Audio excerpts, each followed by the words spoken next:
پاکستان کے news rooms میں ہر روز کہانیاں جنم لیتی ہیں. کچھ ہیڈ لائنز بنتی ہیں، کچھ پرائم ٹائم تک پہنچتی ہیں اور کچھ کبھی منزل تک نہیں پہنچ پاتی. کی بورڈز کی آوازیں، نیوز روم کی ہلچل اور بریکنگ نیوز کے شور کے درمیان ایک ایسی خاموشی بھی موجود ہوتی ہے جو نظر نہیں آتی.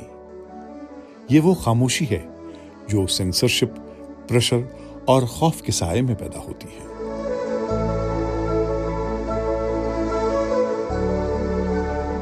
پاکستان ساؤتھ ایشیا کی سب سے بڑی میڈیا لینڈسکیپس میں سے ایک ہے.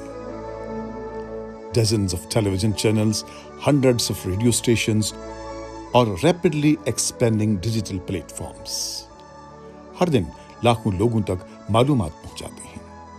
لیکن سوال یہ ہے کہ کیا میڈیا ہاؤسز کی کوانٹٹی ان کی فریڈم کی گارنٹی فراہم کرتی ہے؟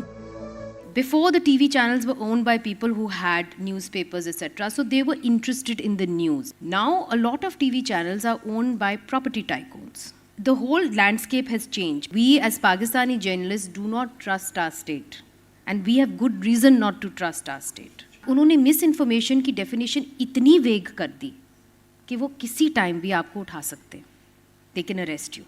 A state that is hiding the truth from its own citizens, and a state that has created a structure whereby only the people in power can control the information. That is what is unacceptable. This remains today one of the most dangerous countries for journalists to operate. Press freedom کے international indicators اس طرف اشارہ کرتے ہیں کہ پاکستان میں journalists کو اپنی duties نبھانے کے لیے ملٹیپل چیلنجز کا سامنا کرنا پڑتا ہے.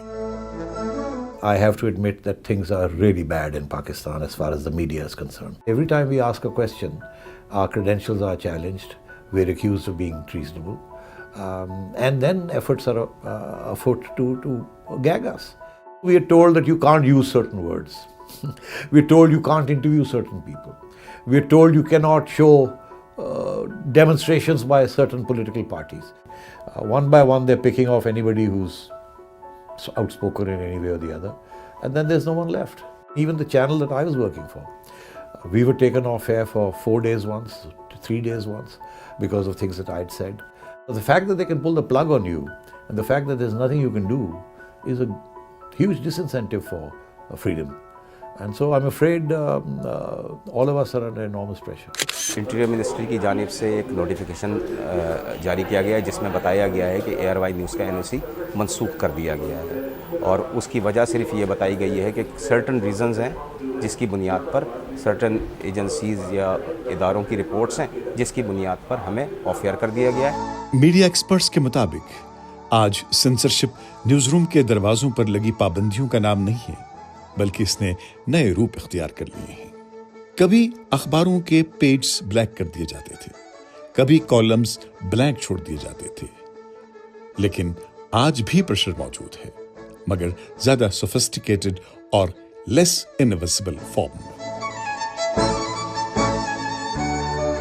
ایڈیٹوریل ایڈوائزریز، ان اناؤنسڈ ریسٹرکشنز اور انویزیبل ریڈ لائنز جن کا کوئی ریٹن رول نہیں ہوتا لیکن ہر رپورٹر ان سے واقف ہوتا ہے. ایک وقت تھا جب سینسرشپ کو دیکھا جا سکتا تھا اور آج سینسرشپ کو محسوس کیا جاتا ہے. پرویز مشرف کے دور میں وہ جو بھی تھا، جیسا بھی تھا، ایک ملٹری ڈکٹیٹر تھا، تو اس نے پابندی لگائی تھی پیمرا کے ذریعے، Pakistan electronic media regulatory authority کے ذریعے. بلیک اینڈ وائٹ میں پابندی میرے پہ بھی لگی، کچھ اور لوگوں پہ بھی لگی. ہمیں پتا تھا پابندی پرویز مشرف نے لگائی ہے، اور اس نے کبھی انکار نہیں کیا تھا کہ میں نے پابندی نہیں لگائی، مجھے نہیں پتا. آج کے دور میں فرق یہ ہے کہ آج جو حکومت کے منسٹرز ہیں وہ مانتے ہی نہیں ہیں. وہ کہتے ہیں ہمیں تو پتہ ہی نہیں ہے کس نے پابندی لگائی ہے. اس کو کہتے ہیں اخلاقی جرات کا فقدان. They don't have the moral courage. News rooms میں اکثر سوال یہ نہیں ہوتا کہ سٹوری سچ ہے یا نہیں، سوال یہ ہوتا ہے کہ کیا یہ سٹوری پبلش کی جا سکتی ہے.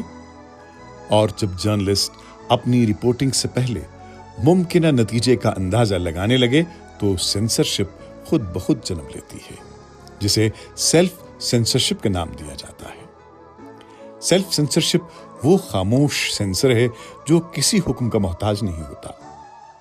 یہ کہانی صرف میڈیا کی نہیں، یہ کہانی ٹرانسپیرنسی کی ہے، اور سب سے بڑھ کر یہ کہانی عوام کے رائٹ ٹو نو کی ہے، کیونکہ جب نیوز روم خاموش ہوتے ہیں تو صرف جرنلسٹس نہیں بلکہ پوری سوسائٹی افیکٹ ہوتی ہے۔